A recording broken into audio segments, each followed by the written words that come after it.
اعوذ باللہ من الشیطان الرجیم بسم اللہ الرحمن الرحیم۔ شروع خدا کا نام لے کر جو بڑا ہی مہربان نہایت رحم کرنے والا ہے۔ السلام علیکم ورحمۃ اللہ وبرکاتہ۔ تمام سامعین کو ہمارے چینل کی طرف سے خوش آمدید۔ مجھے امید ہے کہ آپ سب لوگ خیریت سے ہوں گے۔ ناظرین، آج کا جو وظیفہ میں آپ لوگوں کی خدمت میں لے کر حاضر ہوئی ہوں وہ باغ یا کھیت کو موذی جانوروں سے محفوظ رکھنے کے لیے ہے۔ دوستو، وظیفہ بتانے سے پہلے میری آپ لوگوں سے چھوٹی سی درخواست ہے کہ آپ میری اس ویڈیو کو لائک ضرور کریں اور اپنے دوستوں کے ساتھ شیئر کریں۔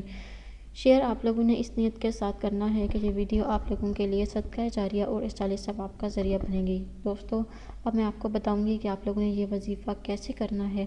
دوستو، اگر باغ یا کھیت کو آپ موذی جانوروں مثلاً ٹڈی، جنگلی چوہے، خطرناک کیڑے اور دیگر جانوروں سے آپ محفوظ رکھنے کے لیے سب سے پہلے آپ لوگوں نے سورہ طارق کو 4 کاغذ کے ٹکڑوں پر الگ الگ لکھیں اور زیتون کی لکڑی میں لپیٹ کر، یعنی آپ لوگوں نے لکڑی میں سوراخ کر کے اس میں رکھ کر باغ یا کھیت کے چاروں کونوں میں دفن کر دیں۔ انشاءاللہ تعالیٰ فصل کو نقصان دینے والے تمام جانور اس باغ سے نکل جائیں گے اور باغ یا کھیت کی فصل کو نقصان نہ پہنچا سکیں گے۔ دوستو، اگر آپ لوگوں کو آج کا وظیفہ پسند آیا ہے تو کمنٹس میں اس کا اظہار ضرور کیجیے گا۔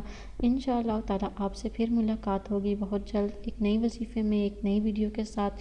میری اللہ پاک سے دعا ہے کہ اللہ پاک آپ سب کو صحت و تندرستی عطا فرمائے، حلال رزق عطا فرمائے، رزق کی فراوانی عطا فرمائے اور آپ سب پر اپنا رحم اور اپنا خاص کرم فرمائے۔ آمین ثم آمین۔